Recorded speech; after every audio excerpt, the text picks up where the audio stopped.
What's up YouTube, Card Boss here, back with another video, weekly Binder Talk, episode number 16. Today I'm going to feature something I received in the mail yesterday, an icon that basically started my whole collecting journey way back in 1992.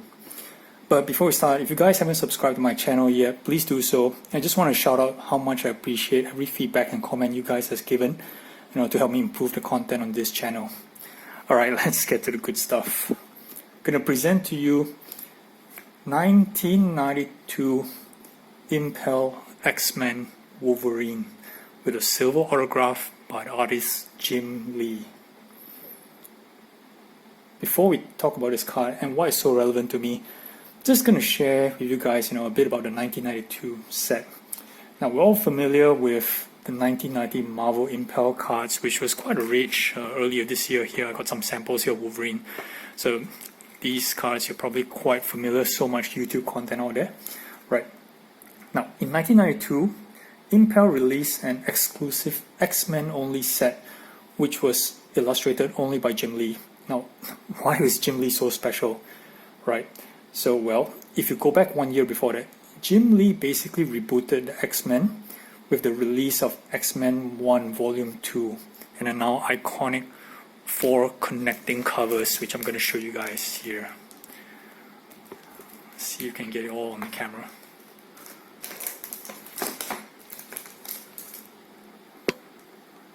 Does this all look familiar to you guys?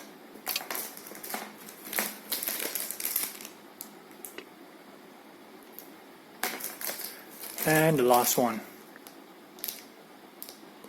Nice.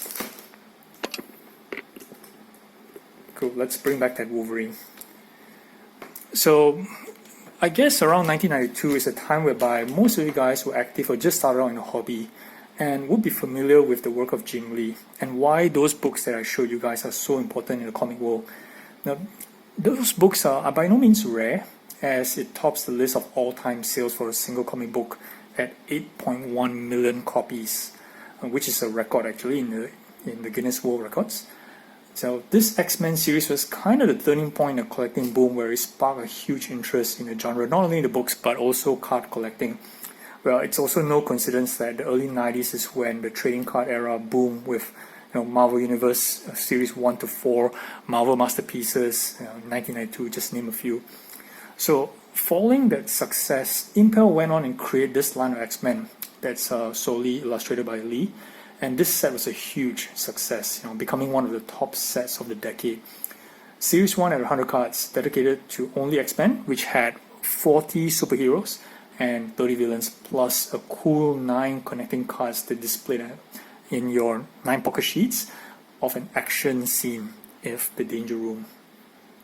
Now, similar to 1990 MU, 1992 X-Men also had hologram inserts, and the base cards actually look awesome, with the colored borders, in stark contrast with the plain white of the 1990 MU. And on the back, aside from the usual lore and the flavor text, the 1992 X-Men also had this Cerebro stats, which is actually a very nice touch, right?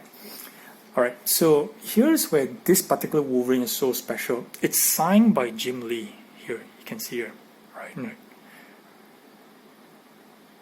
Okay, so Jim Lee has signed plenty of stuff in that decade when his work with X-Men was at its prime, and this is not the Comic-Con version where they were given out and I think it was numbered, I believe, right?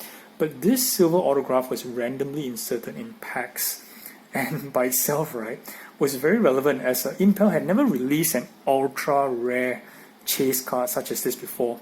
And what it made it more challenging was the autograph cards were only inserted in the first spring run of the 1992 set.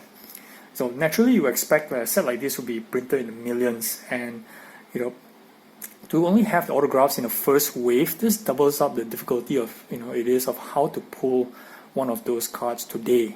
When you buy seal boxes on eBay, not knowing which run that those boxes actually came out from. It is speculated that Lee signed about 100 cards each, and with Series 1 having 100 cards as well, that's a total of about 10,000 cards in circulation.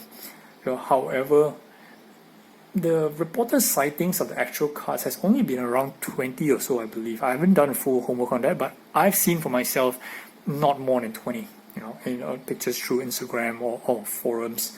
So therefore, it's still unclear how many was actually been signed by Lee. But looking at this Wolverine, what sets this Jim Lee autograph apart from all the others that we have seen? I'm pretty sure you go online, you can see like a lot of cards has been signed by Jim Lee through shows or public signings, whatever. Okay, is this embossed, which I'm going to try to get on the cam. It's not going to be easy. Try and pull it out here. Is this embossed here? Can you see it here? Is this embossed right here? Right. Today, we actually seldom see embossed work on trading cards, as the authenticity stamps, are replaced by cheaper hologram stickers. So embossed stamps just add a little touch of history on the card. And guys, right, this is Wolverine, top 5 character of the Marvel Universe. So when you add up all the things that I just pointed out to you earlier of how difficult this is to get, Jim Lee being an icon, X-Men books, or silver autograph, pack pull, first wave, embossed stamp, right? This card is an absolute monster. Thanks for watching, guys. See you next round again. Cheers.